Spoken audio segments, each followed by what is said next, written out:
सबको जय मसीह की। आप सब लोगों को ईस्टर की मुबारकबाद देना चाहता हूँ। जीवित यीशु आप सबको आशीष दें, उनकी आत्मा से परिपूर्ण करें और आने वाले दिनों में आपको मार्गदर्शन करें। पिछले 40 दिनों में हमने परमेश्वर के साथ एक सफ़र में थे। हमने समय निकाला ताकि हम अपने आप को जांचें और ढूंढें कि कहाँ कहाँ हम परमेश्वर की मापदंड से नीचे गिरे हैं।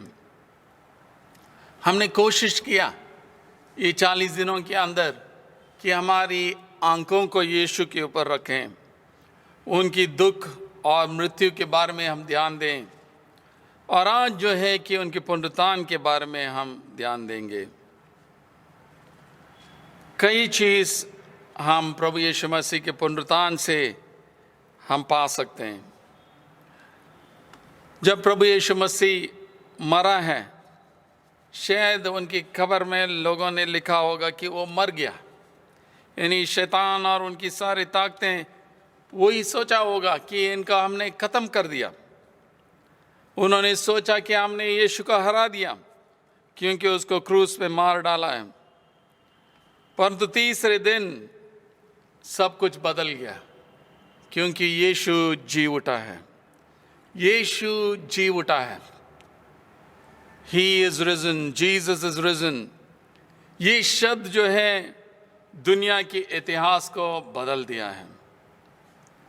यीशु मसीह बार बार अपनी शिष्यों को सिखाया है कि मनुष्यों के पुत्र को दुख उठाना, मरना है और तीसरे दिन जी उठेगा। मंदिर के बारे में भी उन्होंने बोला कि इस मंदिर को गिरा दूंगा और तीसरे दिन 3 दिन में बना दूंगा। अपनी शरीर के बारे में वो बात कर रहे थे। यूहन्ना के इंजील में ईस्टर जो है वो समय है जब मंदिर को पुनर्स्थापित किया जाता, रीबिल्डिंग किया जाता, जहाँ पे परमेश्वर और हमारा जो मुलाकात होती है। परमेश्वर अपने लोगों को अनुग्रह और दया और आनंद के साथ मिलता है। और पुनरुत्थान हमें दिखाता है कि परमेश्वर के उपस्थिति यानी बसने का जगह जो है अभी लोगों के बीच में है, क्योंकि वह हमारे लिए आया है और हमें उनकी लोग बनाया है। और ये भी आश्वासन दिया कि यहाँ सारे आंसुओं को पोंछ डालेंगे। और ये हम देखते हैं कि मरियम मगदलिनी के आंसुओं को पोंछ डाला और उसी से हमें उम्मीद दिलाते हैं। आज जो है कि मैं खास तौर से 4 चीज़ों के ऊपर ध्यान देना चाहता हूँ। सबसे पहले चीज़ जो है कि जो खाली खबर जो है हमें विश्वास की ओर से बुलाता है। खाली खबर हमें विश्वास की ओर बुलाता है। लिखा है कि सप्ताह के पहले दिन मरियम मगदलिनी भोर को अंधेरा रहते ही कब्र पर आई और पत्थर को कब्र से हटा हुआ देखा। तब वो दौड़ी और शिमोन पतरस और उस दूसरे चेले के पास जिससे यीशु प्रेम रखता था जाकर कहा, वे प्रभु की कब्र में से निकाल ले गए हैं और हम नहीं जानते हैं कि वो उसे कहाँ रख दिया है। इतवार जो है हफ्ते का पहला दिन था। उनका सबत जो है कि शुक्रवार की शाम से शनिवार की शाम तक था। और मरियम मगदलिनी जो है सुबह भोर के समय में जो है कि जब अंधेरा था उस समय वहाँ चले गई। मत्ती की इंजील में लिखा मरियम मगदलिनी और एक और मरियम जो है उनके साथ थे। मरकुस में मरियम मगदलिनी, एक और मरियम जो क्लोपास का स्त्री, और जो मरियम और सलोमी का जो बहन है, जो शायद याकूब और योना की माँ थी। सभी लोग जब खबर की ओर पहुँचे वहाँ पे पत्थर हटाया गया है। जब यीशु मसीह की पुनरुत्थान को देखते हैं कि एक नई सृष्टि उत्पन्न हो रहा है, एक नया संसार उत्पन्न हो रहा है। यूहन्ना की इंजील में शुरू हुआ है कि सृष्टि के साथ शुरू हुआ, अब नई सृष्टि के बारे में बात कर रहे हैं। क्योंकि यूहन्ना कहता है कि उन्हीं में जीवन था और वो जीवन मानव जाति के लिए ज्योति था।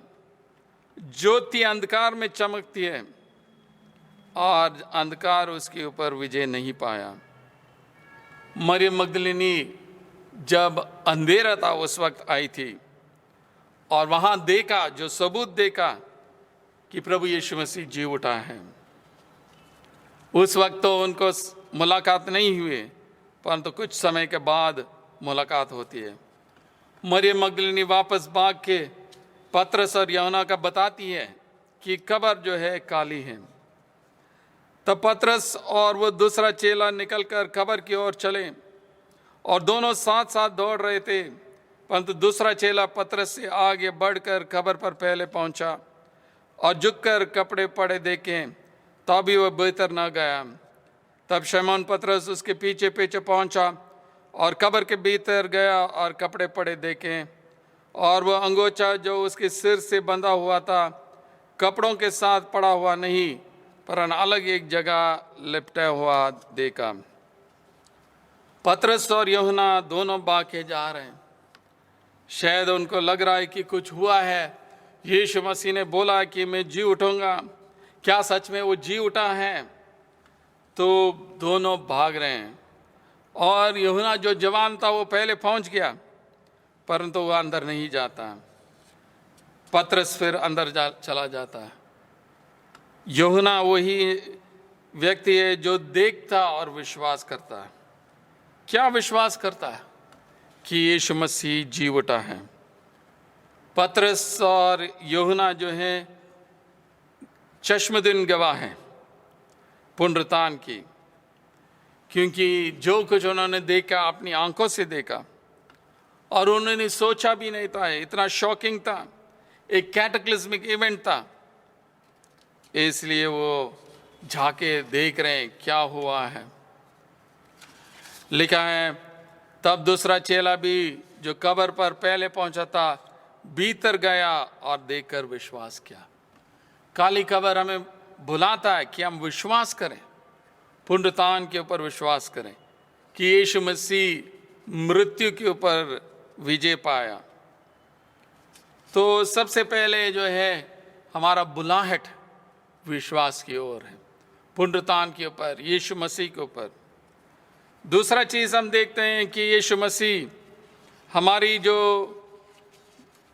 उदास है, जो हमारी ग्रीफ है, उसको आनंद की ओर बदल देता है। लिखा है परंतु मरियम रोती हुई कब्र के पास ही बाहर खड़ी रही और रोते रोते कब्र की ओर झुककर दो स्वर्गदूतों को उज्जवल कपड़े पहने हुए, एक सिराने और दूसरे में पिता ने बेटा देखा, जहाँ यीशु की लौत पड़ी थी। उन्होंने उससे कहा, हे नारी, तो क्यों रोते हैं? उसने उनसे कहा, वे मेरे प्रभु को उठा ले गए और मैं नहीं जानती कि उसे कहाँ रखा है। मरियम मगदलिनी रोती रही है।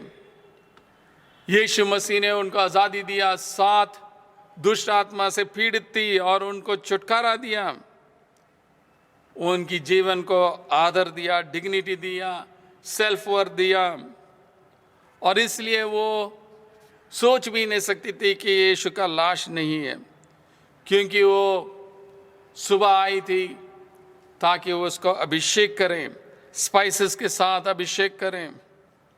तो इसलिए वो रोती रही है और स्वर्गदूत पूछते हैं, क्यों रोते हो? और फिर भी वो पुनरुत्थान के बारे में नहीं सोचती है और सिर्फ यीशु की लाश के बारे में बात करती है। ये कहकर वह पीछे फिरी और यीशु को खड़े देखा और ना पहचाना कि वह यीशु है। मरियम मगदलिनी इतना उदास थी जब यीशु मसीह उनके सामने आए थे, तभी उसको पहचाना नहीं है। शायद उसने उनके दिमाग में सोच रही थी कि यीशु मसीह ने क्या क्या भले काम मेरे लिए किया, कैसे मुझे चंगाई दिया, एक नया जीवन दिया, एक नया मकसद दिया, और भूतकाल में अपना जीवन के बारे में वो सोचती रही है, परंतु वर्तमान काल में जब यीशु उनके साथ है उसको उसने पहचाना नहीं है।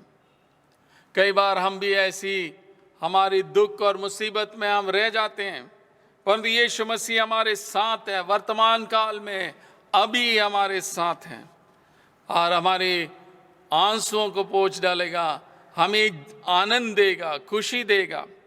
He will turn our sorrows into joy. यीशु ने उससे कहा, हे नारी तू क्यों रोते हैं, किसको ढूंढते हैं? उसने माली समझकर उससे कहा, हे महाराज, यदि तूने उसे उठा लिया है तो मुझसे कह कि उसे कहाँ रखा है और मैं उसे ले जाऊंगी। यीशु मसीह मरियम मगदलीनी से पूछता है, हे नारी तू क्यों रोते हैं, क्यों रोते हैं? हमारे रोना, हमारे आंसुओं को यीशु मसीह बदल देता है पुनरुत्थान की वजह से। The resurrection wipes away our tears. क्योंकि एक नया आशा है, एक नया शुरुआत की आशा है, एक नया जीवन की आशा है जहाँ पे कोई आंसू नहीं होगा, कोई दुख नहीं होगा। यीशु ने उससे कहा, मरियम। उसने पीछे फिरकर उसे इब्रानी में कहा, रबूनी, अर्थात हे गुरु। यीशु ने उससे कहा, मुझे मत छू, क्योंकि अब तक पिता के पास ऊपर नहीं गया, परंतु मेरे भाइयों के पास जाकर उनसे कह दे कि मैं अपनी पिता और तुम्हारे परमेश्वर के पास ऊपर जाता हूँ। तो मरियम मगदलीनी जो है कि उनको बता रहे हैं यीशु मसीह कि उनकी जो दुख है उसका हटा दिया। अब कह रहे हैं आप जाके बताओ, ये सुसमाचार बता दो, क्योंकि यीशु मसीह के पुनरुत्थान के द्वारा मृत्यु नाश किया गया, पाप हटा गया, शैतान हरा गया, पवित्र आत्मा में दिए गए हैं। तो ये खाली खबर जो है हमारे लिए एक नया आशा देती है। हमारी जो पाप जो है वो क्षमा किया गया है और एक भविष्य जो खुदा के साथ हम चल सकते हैं उसमें हमें बुलाता है। परमेश्वर की उपस्थिति और उनका पवित्र आत्मा के सामर्थ हमें दिया जाता है। मरियम यीशु के साथ रहना चाहती है। यीशु उनको बताता है कि मैं पिता के पास जाना है और तभी पवित्र आत्मा को भेजूंगा, और वही आत्मा हम सब के लिए है। यीशु मसीह जी उठा है और हम सब उसको गवाही देना। मरियम मगदलीनी ने जाकर चेलों को बताया कि मैंने प्रभु को देखा और उसने मुझे से ये बातें की। मरियम मगदलीनी अंत तक विश्वास योग्य रहा। जब यीशु मसीह को क्रूस पे डाला तब भी वो वहीं पे थी। उसको मालूम था यीशु का लाश को कहाँ रखा है। अभिषेक करने के लिए वो आई थी। सुबह सुबह वहां गई खबर में और रो रही थी। मरियम को बताया गया जाके बताओ, और उसने चेलों को बताया कि मैंने प्रभु को देखा, मैंने प्रभु को देखा। और मरियम मगदलीनी जो है सबसे पहला प्रेरित है जो ये सुसमाचार लेके सबको बताती है। चुनौती हमारे सामने है कि हम भी ये सुसमाचार सबों को बांटना है। जैसे मरियम ने लेके गया, हम भी ये सुसमाचार दूसरों को देना है। यीशु मसीह की जो खाली खबर हमें विश्वास की ओर से बुलाता है। यीशु मसीह की खाली खबर हमारी दुख और मुसीबत को बदल देता और हमें आनंद और खुशी देता। यीशु मसीह की खाली खबर हमें चुनौती देता कि हम गवाही दें उनके पुनरुत्थान के बारे में। और अंत में यीशु मसीह की जो पुनरुत्थान हमें जो है एक पुनरुत्थान की समूह की तरह जीवन बिताने के लिए बुलाता है। अगर यीशु मसीह शैतान को हराया, मृत्यु को हराया और पाप को हराया, फिर नई सृष्टि जो है वो शुरू हो गया और उसको जो है हमारी दुनिया में हम लागू करना है। हर एक जगह में गरीबी को हटाना, शांति लाना है, रेफ्यूजीज और असाइलम सीकर्स को मदद करना है कि हमारे स्कूलों में, अस्पताल में, हमारे गांव में, हमारे शहरों में ये पुनरुत्थान और ये नया आशा हम लोगों को दिलाना है। इन दिनों के अंदर जब कोविड महामारी के बीच में है, लोग निराशा हो जाते हैं, कि विदाउट होप आ जाते हैं, परंतु पुनरुत्थान की वजह से हमें एक नया आशा है, एक जीवित आशा है। और जब भी हम पुनरुत्थान के सुसमाचार लेके आते हैं, शैतान की ताकतें ज़रूर उसको विरोध करेंगे। परंतु बार बार हम ईस्टर की सच्चाई को याद करना है कि हमारे दुश्मन सारे हरे हुए हैं और अंत में परमेश्वर की नई सृष्टि ज़रूर जीतेगा और हम सब उसमें हिस्सेदार होना है। खुदा हमें ये चुनौती देता है कि नई सृष्टि को हमारी दुनिया में लाना है। हमारी जीवनों के द्वारा किस तरह हम अपने जीवन बिताते हैं, हमारी जीवन में जो भी बुरी बातें हैं, इन सब को हम निकालना है और परमेश्वर के लिए अपना जीवन बिताना है, पवित्र जीवन बिताना है कि जो भी बुरे अभिलाषाओं हैं उसको दूर करना, लालच, ईर्ष्या और व्यभिचार, मूर्ति पूजा, ये सब हटाना है और हम यीशु के ऊपर विश्वास करना है कि हमारे गुस्सा और क्रोध और पीठ के पीछे बात करना, गलत शब्दों को इस्तेमाल करना, ये सब छोड़ना है। हम सत्य को बोलना है ताकि हम इस नई सृष्टि को हमारी दुनिया में ला सकते हैं। खुदा आप सबको आशीष दें। आइए हम प्रार्थना करें। सर्वशक्तिमान परमेश्वर, हम धन्यवाद देते हैं आपकी पुनरुत्थान के लिए। हम धन्यवाद देते हैं आपकी खाली कब्र हमें विश्वास की ओर से बुलाता है। हम धन्यवाद देते हैं कि आपकी खाली कब्र के द्वारा हमारी दुख और मुसीबत को आप बदल देते हैं और आनंद और खुशी देते हैं। हम धन्यवाद देते हैं खाली कब्र हमें चुनौती देती है कि हम इस पुनरुत्थान के सुसमाचार का सबों के साथ शेयर करें। हम धन्यवाद देते हैं कि पुनरुत्थान की वजह से, इस खाली कब्र की वजह से आप चुनौती देते हैं हम एक पुनरुत्थान की समय की तरह हम जीवन बिताएं, एक सामाजिक रूप में हम जीवन बिताएं जो विश्वास करते हैं इस पुनरुत्थान के ऊपर और इस नई सृष्टि को हर जगह में लाने के लिए हमें मदद कर। तेरे पवित्र आत्मा से हमें अभिषेक कर और हम सबको तेरे जलाल के लिए इस्तेमाल कर। ये सब प्रभु यीशु मसीह के नाम से मांगते हैं, आमीन।